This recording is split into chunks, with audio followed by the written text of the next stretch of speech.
Hello and welcome to WHO and today's press conference on global health issues, of course with a special focus on the escalating violence in Israel and the occupied Palestinian territories. It is Thursday, 2nd November of 2023, and we're here at WHQ. My name is Christian Lindmeier, and I'll walk you through today's press conference. Right for a start, we will not have translation available today, so we'll have to do this in English all the way through. Now let me introduce the panel of participants that we have here in the room. First and foremost, Dr. Tedros Adhanom Ghebreyesus, he's Director General of the WHO. Dr. Mike Ryan, Executive Director for WHO's World Health Emergencies Program. Dr. Teresa Zakaria, she is the Senior Emergency the incident manager for the escalating violence in Israel and the occupied Palestinian territories. And last but not least, Dr. Sylvie Mays, she's Senior Emergency Officer, and we'll have her here for any questions around Sudan. Now, we have a big list of colleagues online for the purpose today, and that's first Dr. Rick Brennan. He is the Regional Emergency Director in the Eastern Mediterranean region. We have the head of WHO representative from Egypt, Dr. Naima Al-Kassir. We have also the WHO representative in the occupied Palestinian territories, Dr. Rick Peppercorn. And we have the WHO special representative for Israel, Dr. Michel Thieren. Welcome to all of you. And with this, let me hand over to the Director General for the opening remarks. Thank you, Christian. Good morning, good afternoon, and good evening. We're running out of words to describe the horror unfolding in Gaza. Since Hamas's horrific attacks on Israel on the 7th of October, more than 10,000 people have been killed, including more than 8,500 in Gaza and 1,400 in Israel. In both Israel and Gaza, 70% of those killed are women and children. More than 21,000 are injured, and more than 1.4 million people in Gaza have been displaced. The situation on the ground in Gaza is indescribable. Hospitals crammed with the injured lying in corridors, morgues overflowing, doctors performing surgery without anesthesia, thousands of people seeking shelter from the bombardment, families crammed into overcrowded schools, desperate for food and water, toilets overflowing and the risk of disease outbreaks spreading, and everywhere, fear, death, destruction, loss. So far, WHO has verified 237 attacks on healthcare, including 218 in the occupied Palestinian territory and 19 in Israel. Attacks on healthcare are a violation of international humanitarian law. 14 out of 36 hospitals in the Gaza Strip are non-functional. However, functionality is affected by lack of food and clean water and the lack of fuel to power generators. As health needs soar, our ability to meet those needs is plummeting. 23 hospitals have been ordered to evacuate in Gaza City and North Gaza. Enforced evacuation in these circumstances would put the lives of hundreds of patients in a life-threatening situation.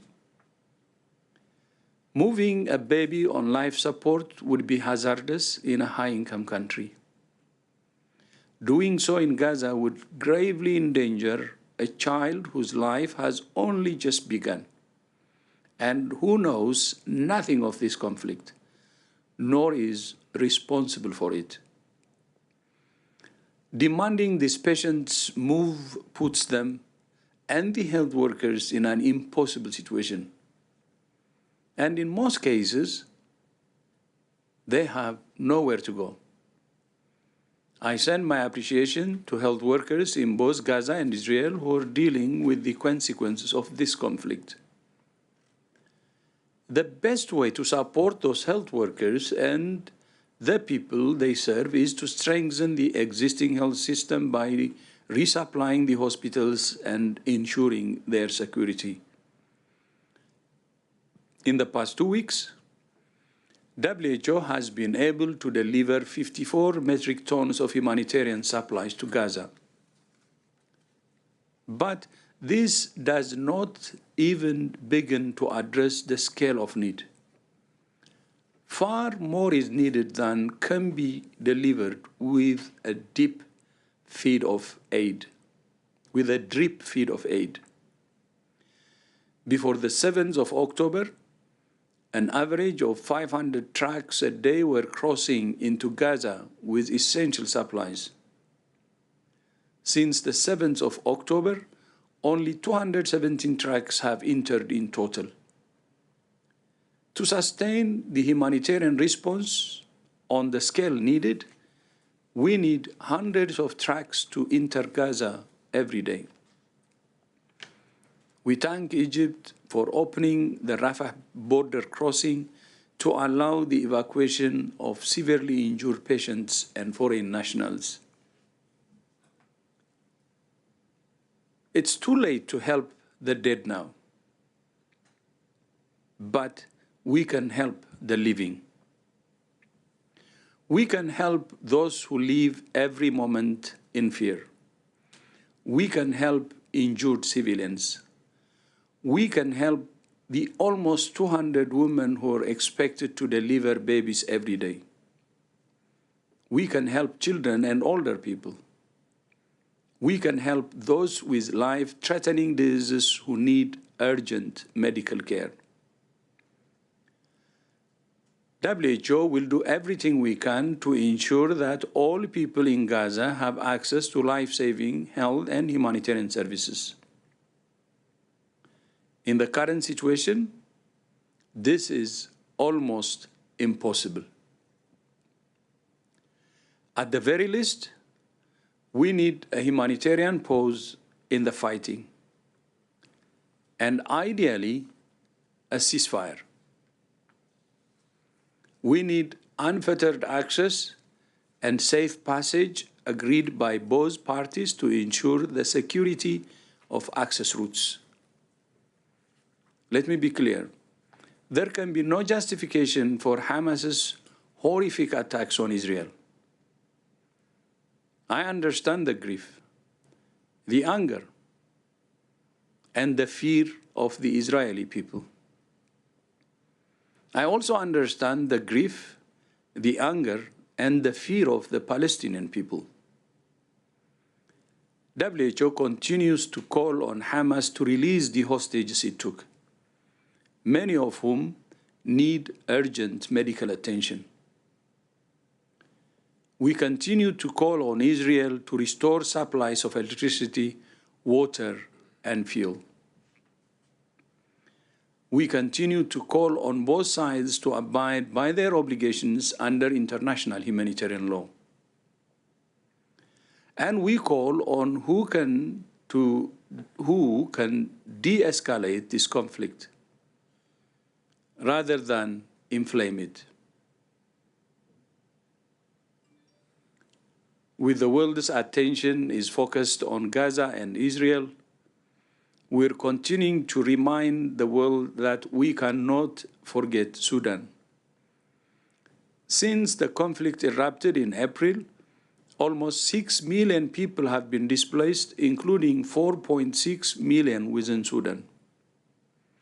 Combined with the more than 3 million people who were already displaced before the war, Sudan now has one of the largest numbers of internally displaced persons in the world. The already fragile health system is buckling under the load of injuries, outbreaks, malnutrition, and untreated cases of diabetes, cancer, and cardiovascular, kidney, and respiratory diseases.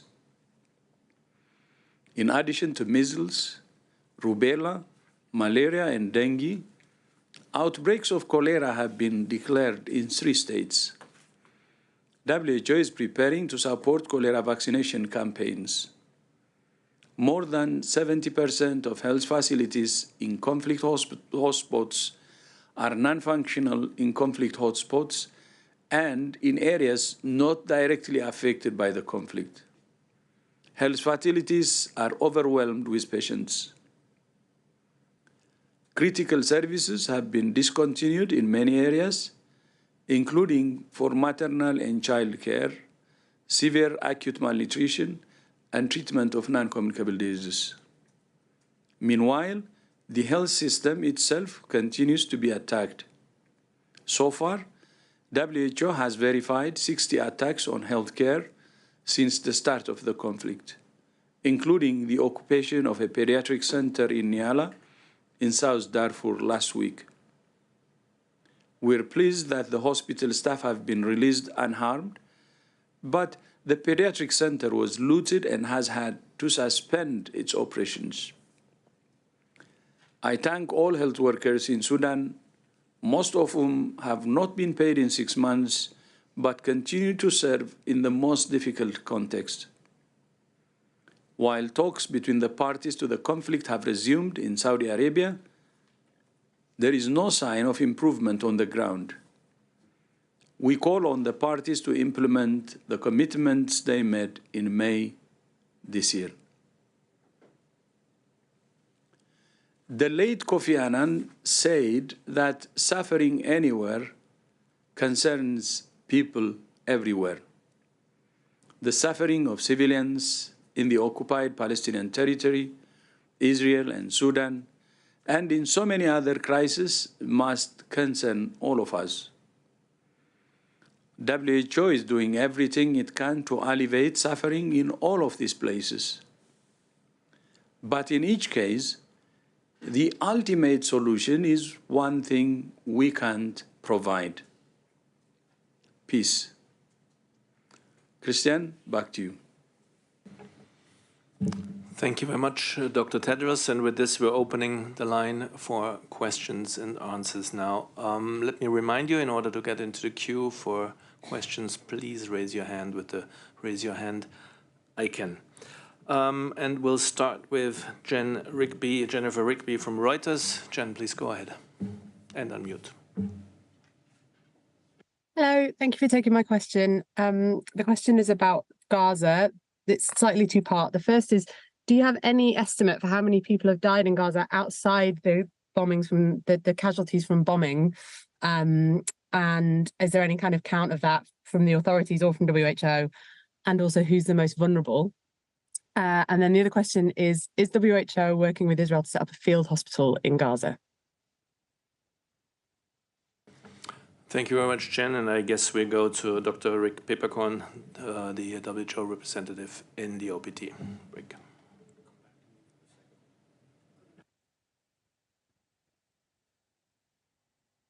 I didn't get the second part of the question. I think the second part was on field hospitals. Is that correct? Okay, then I'm right.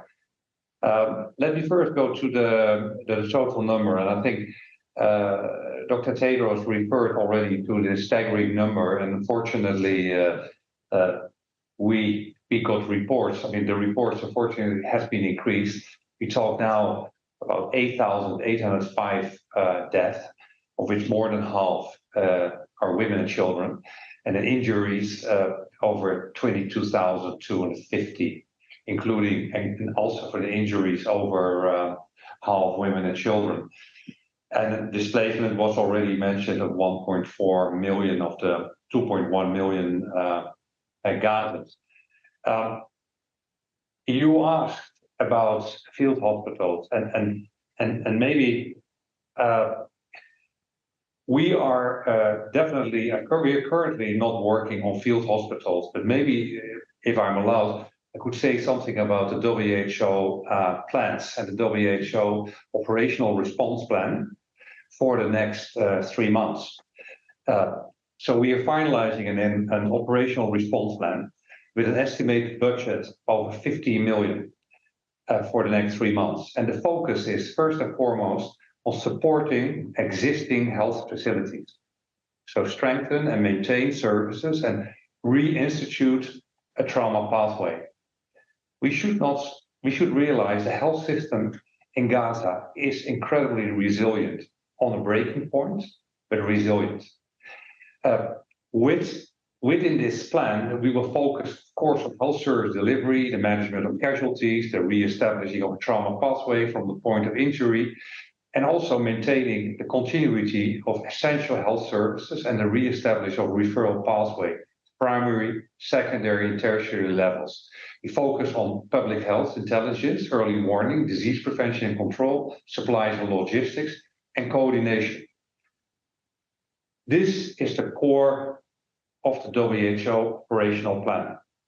Then, to supplement it, we will focus on a number of emergency medical teams from outside Gaza to work with those key referral hospitals on certain areas where it's most needed. We also will plan for 2 to 3 additional field hospitals, and ideally 1 in the north and 2 in the south. I want to make a very important point, and people maybe don't realize that. There are approximately 20,000 health workers in Gaza. 20,000 health workers operational in Gaza. There are 7,084 physicians, of which 529 surgeons. There are more than 11,600 nurses, almost 4,000 pharmacists, and 607 midwives. There's lab technicians, etc., etc. There was, for this war, a functioning health system. There are still, from the 36 hospitals, there's 22 hospitals operational, partly operational, I would say. And I think Dr. Tedros, Dr. Tedros already described all the shortages which are, of course, affecting these current hospitals. There's also, when I look at the primary healthcare facilities, currently 26 of the 74 primary healthcare facilities are still partly functioning. Point I want to make, we will have to focus. We are now in an, I would say, an ultra-emergency phase. And WHO is doing a lot to address that. I will not focus on that now. But in this humanitarian response, and when you look at health and the health system, we have to focus in supporting and making sure that the existing health systems will be able to deliver. It will be really a bit delusional if you think that with a few EMTs from outside or setting up a few hospitals that we can supply appropriate or even a minimum level of health services for 2.2 million Gazans. For that, and to have, of course, this plan to make sure it's operational, we need ideally a humanitarian ceasefire, but we definitely need safe passages, humanitarian corridors, and a sustained access to the needed supplies. Over to you. Apologies for taking so much time. Thank you very much, Dr. Pippergen. We go to Dr. Mike Ryan, and maybe if we can also, we have a question about the clarification whether we said 15 or 50, 15 or 50 million for the operational plan, if we have that. I think 50, but 15. Yeah. 15, 15. Dr. Ryan, please, for the other part. 50. Yeah. 5. Okay, so now, not to confuse everybody, 50 million for the operational plan, 50. Thank you, Dr. Pippergen. And now to Dr. Mike Ryan, please. I just want to reinforce the point that Rick made. The best and most effective and most rapid way to save lives is to support the existing system. Rick laid out the numbers to you there. The doctors, the nurses, the pharmacists, the technicians, the porters and everybody else within that system have done remarkable work over the last 3 weeks. They have saved countless lives. They want to continue doing that. The facilities are there, machinery is there, the beds are there, the operating theatres are there. It is the responsibility of all parties to the conflict to allow those hospitals to be resupplied. The international law is clear on this. It's not just about not attacking facilities, it's about protecting facilities, and occupying authorities have a special responsibility to ensure that such facilities are not only protected, but serviced and supplied with the adequate needs for the populations that they serve.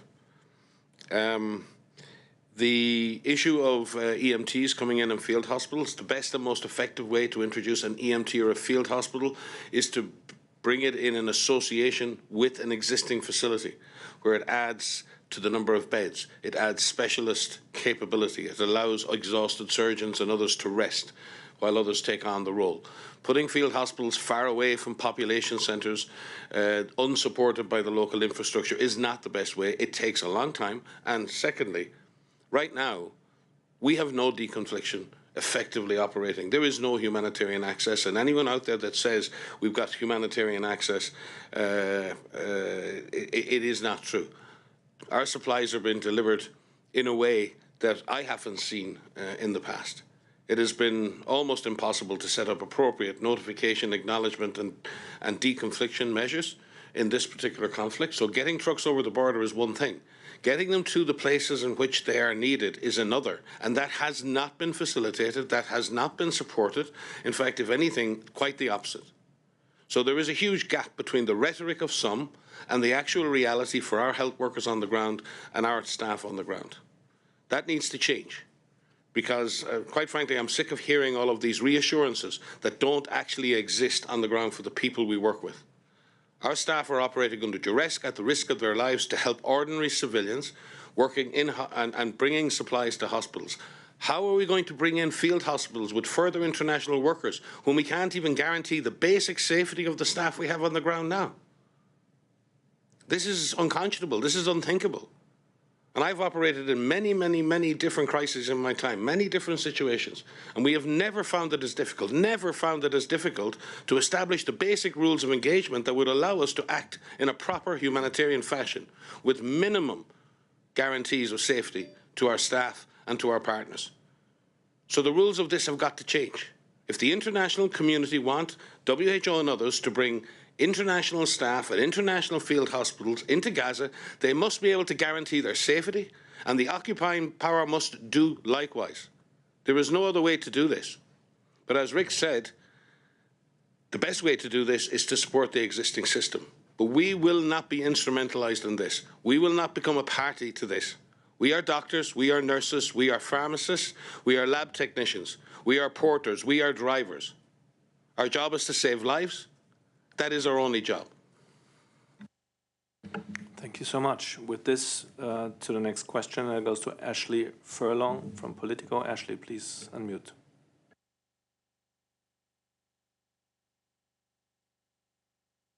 Hi, thanks for taking my question. I wanted to know if you have the numbers for how many injured have been able to cross into Egypt, and possibly also if you could try to set out how health workers decide who is transported, and how you sort of triage those patients. It's obviously an impossible decision, and I wondered if there's any the WHO has any sort of guidance on that. Thank you. Thank you very much, Ashley. And for the first part, we start with Dr. Nima Al-Kassir. She's the WHO representative in Egypt. Nima, please go ahead.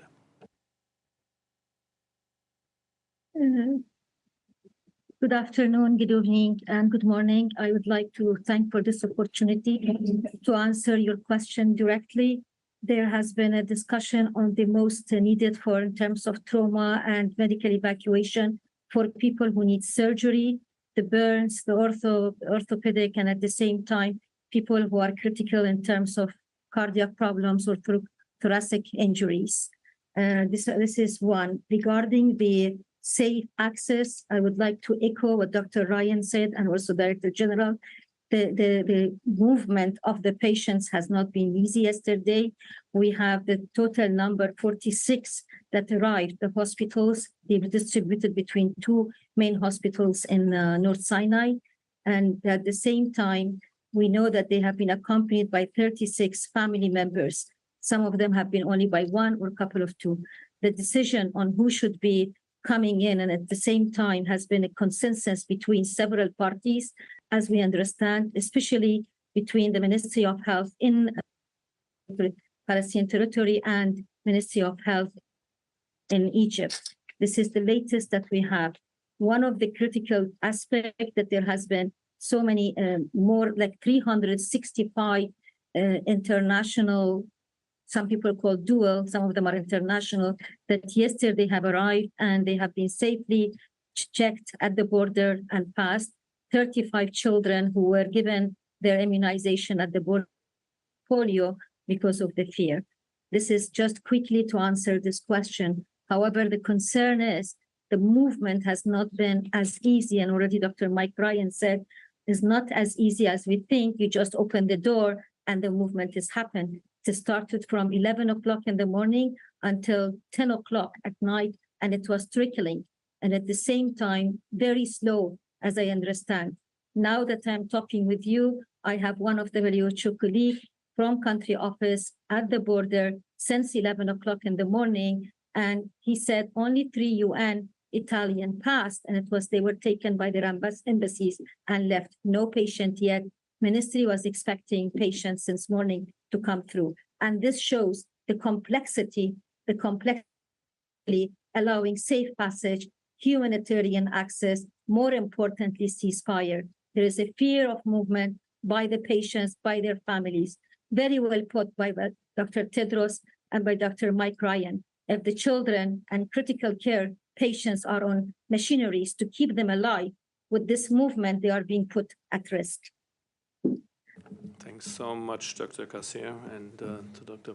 Mike Ryan, please. I just want to add a note of thanks, and Dr. Tedros mentioned this, but particularly to the Ministry of Health in Egypt and to His Excellency, the Minister of Health, Dr. Khalid Abdul Ghaffar, because the work that's been done in Egypt over the last number of weeks in terms of medical evacuation preparedness has been truly state-of-the-art. While I was in Al Arish with Dr. Safan, the head of the hospital's directorate, we were able to, with Naima, who's just spoken so wonderfully, we were able to visit the Al Arish hospital. We were able to visit the ambulance teams. There are 65 ambulances on standby with full resuscitation capability.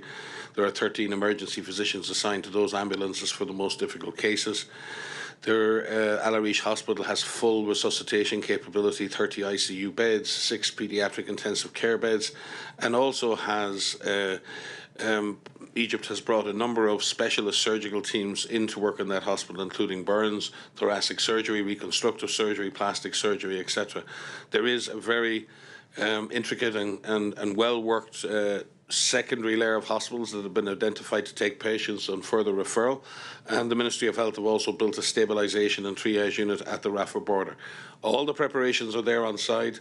On the Egyptian side, it is in place. It is highly professional, but as Nima has outlined, the problem is getting safe passage for very scared patients and others in moving towards that border. Again, reflecting the terrible complexity of the situation on the ground in Gaza. Thank you very much, both. Next question goes to Ari Daniel from NPR. Ari, please go ahead and unmute.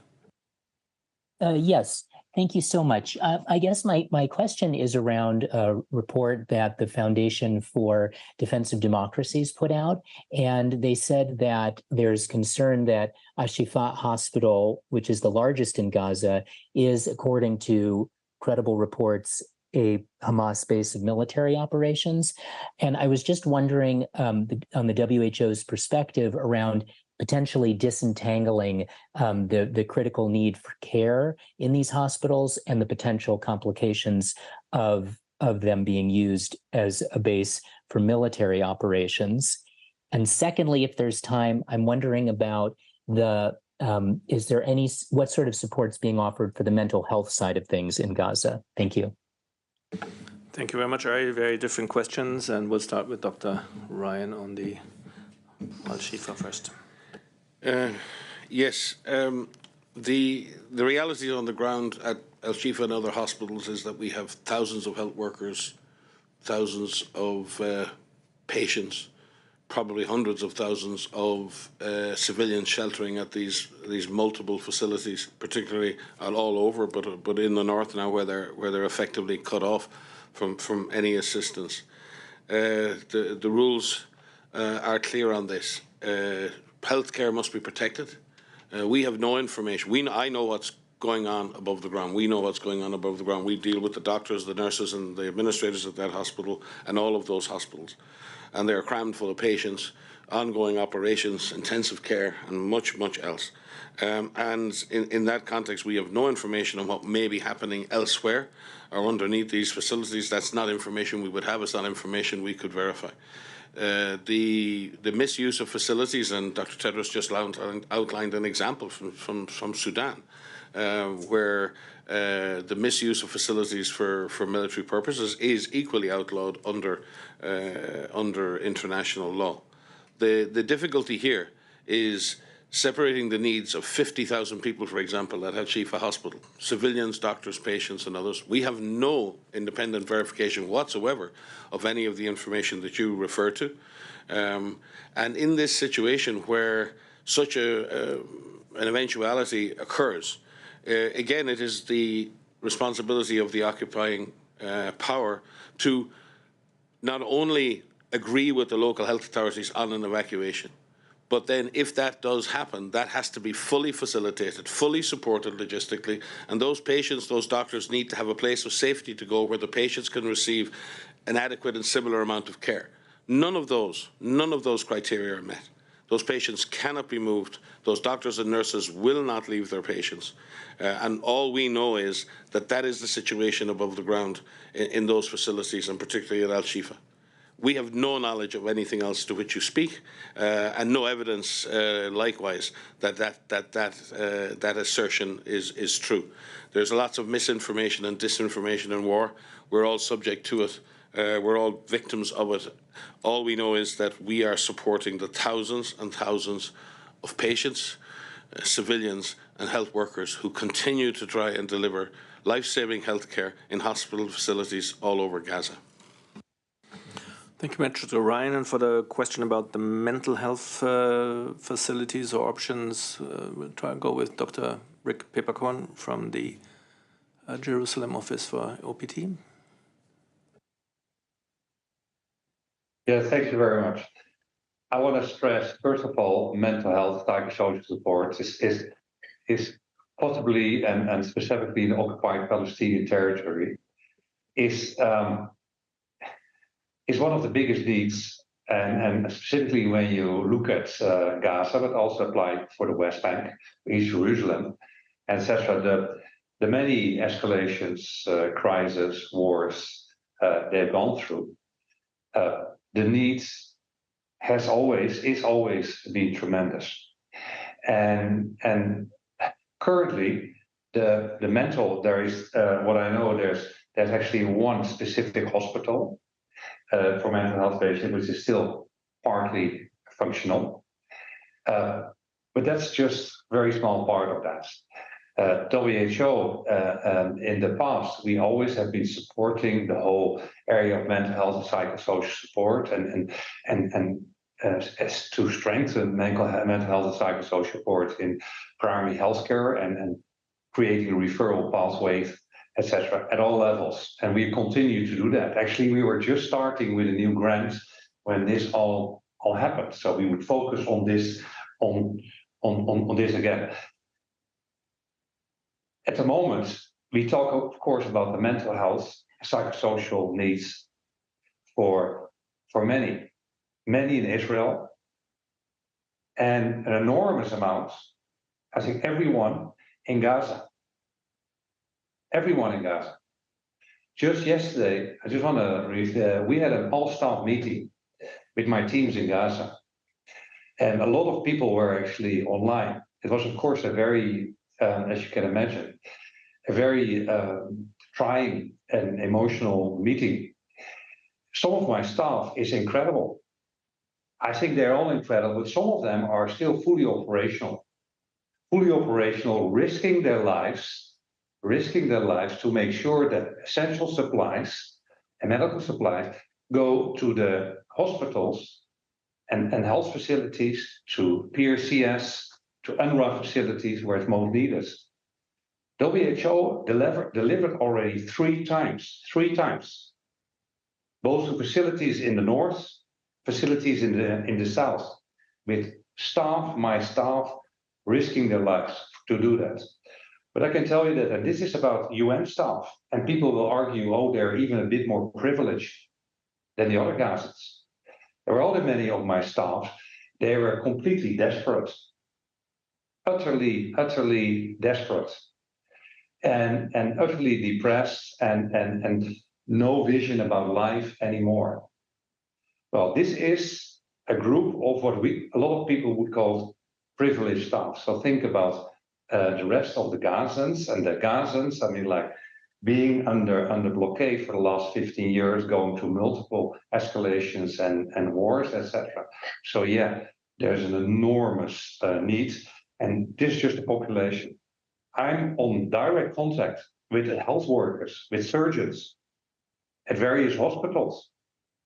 Every day we try to exchange texts, and also my staff in Gaza is doing the same thing, so that we can target the supplies as good as possible, the limited supplies as Dr. Tedros were referring to, and many more lined up. And we of course get also very disconcerting information about them, their mental health state, of the health of the health workers. So yeah, this is one of the top priorities, and also in our 3 months plan is one of the key topics as well to be addressed. Over to you. Thank you so very much, Dr. Peperkorn. For this, we also need to go to Dr. Michel Thyrion, who's our special representative in Israel. I'm sure he has a lot to add here.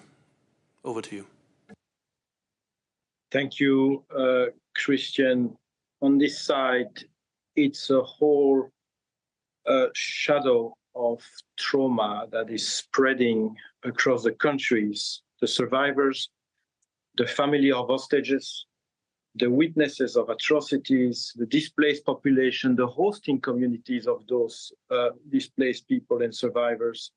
I would even say the decision makers. The whole country is plunged in a night of trauma, and the trauma spreads a bit like a virus. People, there is gradient of trauma with people that are linked together. There are people who stay too long in contact with stories of others. It's really an issue that must be stopped.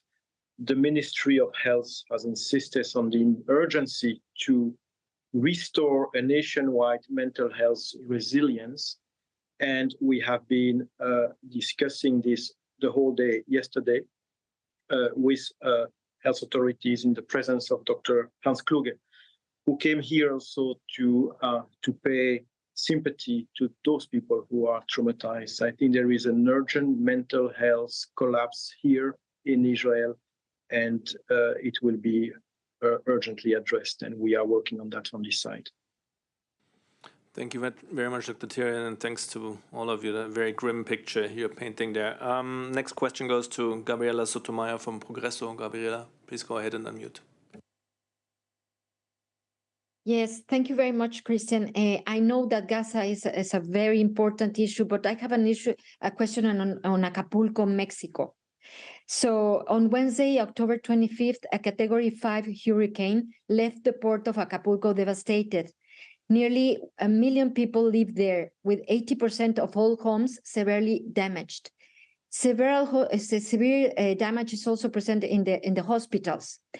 There's still no access to water, food, medicines, electricity, and fuel is scarce. With the heat and bodies still under the rubble, this could lead to disease outbreaks such as cholera or dengue.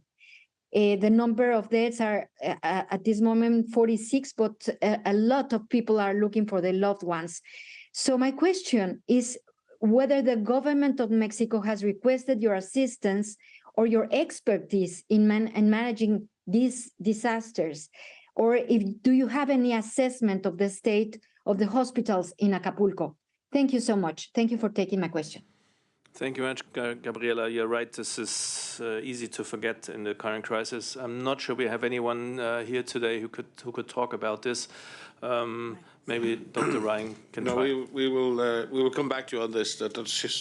Ciro Ugarte is our regional emergencies director, and I know that our team in the Pan American Health Organization, the Americans regional office for WHO, are in close contact with the authorities in Mexico and offering assistance. So I will have to update you later on the specifics of what assistance has been requested and what can be provided. But again, our condolences and our hearts go out to people caught in these rapid onset natural disasters, which are becoming increasingly more unpredictable, increasingly more impactful, and they destroy lives all over the world. Climate change is here, the emergency is now, and many people around the world are paying the price for our climate inaction. Thank you. Yeah, thanks so much, Dr. Ryan. And as we said, we'll connect you afterwards. Please get in touch. Next question, I think it's a follow-up, goes to Jen Rigby, and I have a sense we forgot a part of your question before, so please go ahead and ask, Jen.